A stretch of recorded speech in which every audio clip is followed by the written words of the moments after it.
نماز پڑھنے کے بعد اکثر آپ نے دیکھا ہوگا کہ ہمارے یہاں گھروں کے اندر خاص کر کے عورتیں مصلی کا کونا موڑ دیتی ہیں، اور یہ بات کہی جاتی ہے کہ اگر مصلی کا کونا نماز پڑھنے کے بعد نہیں موڑا گیا تو شیطان جو ہے وہ نماز پڑھنے لگے گا۔ اس طریقے سے یہ صرف ہمارے ہاں عورتوں کے اندر ہی نہیں بلکہ ہمارے مسجدوں کے اندر بھی دیکھی گئی یہ چیزیں، مرد حضرات بھی یہ کرتے ہیں کہ نماز پڑھنے کے بعد مصلی وہیں بچھا رہتا ہے اور مصلی کا کونا موڑ دیا جاتا ہے۔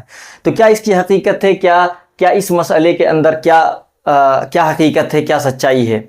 تو آپ کو میں بتا دوں کہ یہ چیز جو کی جاتی ہے ہمارے یہاں کہ نماز پڑھنے کے بعد مصلی کو موڑ دیا جاتا ہے، اور نہ موڑنے کی صورت میں یہ سمجھا جاتا ہے کہ اگر مصلی نہ موڑا جائے تو شیطان نماز پڑھنے لگے گا۔ یہ بالکل بے مطلب بات ہے۔ اس کے بارے میں ہمارے علماء نے بیان فرمایا، بہار شریعت کے اندر ہے۔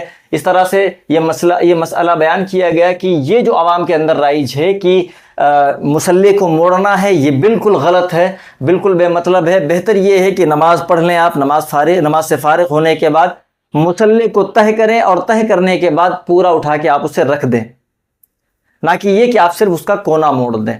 دوسرا یہ مسئلہ ہمارے یہاں بہت زیادہ رائج ہے کہ نفل جو نماز ہے وہ نماز بیٹھ کر پڑھنا چاہیے۔ یہ چونکہ ہمارے ہاں اس طریقے سے چلتا چلا آ رہا ہے کہ عوام کے ذہن اب اسی طرح کے بن گئے ہیں کہ جو فرائض اور واجبات یا سنت ہوتے ہیں ان کو کھڑے ہو کے پڑھنا ہے، اور جو نوافل ہیں ان کو بیٹھ کر ہی پڑھنا ہے۔ تو یہ میں آپ کو بتا دوں کہ یہ بالکل غلط ہے۔ ایسا نہیں ہے کہ آپ کو نفل کی نماز جو ہے وہ بیٹھ کر ہی پڑھنا ہے۔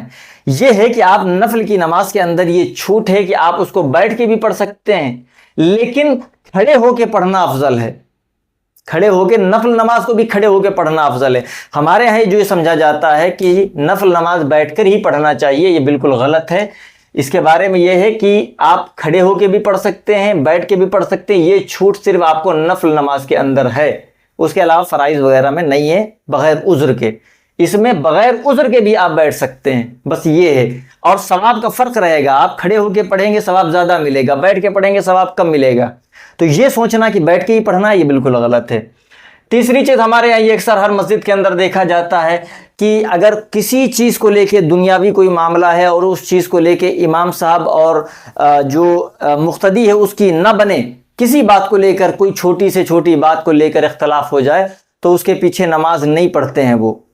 اور جب ان سے پوچھا جاتا ہے کہ آپ نماز نہیں پڑھتے ہیں تو اس کے اوپر جواب کیا دیتے ہیں کہ جس سے دل نہ ملا ہو اس کے پیچھے نماز کیسے؟ پہلے دل ملے پھر اس کے بعد نماز ملے۔ یہ جملہ سننے میں اچھا لگ رہا ہے لیکن شرعی اعتبار سے اس کی کوئی حیثیت نہیں ہے۔ اگر آپ کوئی شرعی عذر اس امام کے اندر نہیں پا رہے ہیں، صرف دنیاوی طور کے اوپر کچھ چیزیں ہیں جن میں آپ کا اختلاف ہے، اس کی بنیاد کے اوپر اگر آپ نماز ترک کر رہے ہیں تو آپ غلط کر رہے ہیں، آپ جماعت کے ثواب سے محروم ہو رہے ہیں۔ ایسا نہیں ہے، دنیاوی طور کے اوپر آپ کے اندر کچھ بھی، اگر شرعی عذر آپ دیکھ لے رہے ہیں اور ایسا عذر جس کی بنیاد کے اوپر آپ اس کو امام نہیں بنا سکتے، پھر ایک الگ چیز ہے۔ لیکن دنیاوی عذر میں جو یہ بات کہی جاتی ہے کہ جب دل ملے اس کے بعد نماز ہوگی، یہ بالکل غلط بات ہے۔ تو اس چیز کو سمجھیں اور صحیح مسائل سے واقفیت حاصل کریں۔ اس ویڈیو کو زیادہ سے زیادہ شیئر کریں۔ ملتے ہیں اگلی ویڈیو میں، تب تک کے لیے اللہ حافظ۔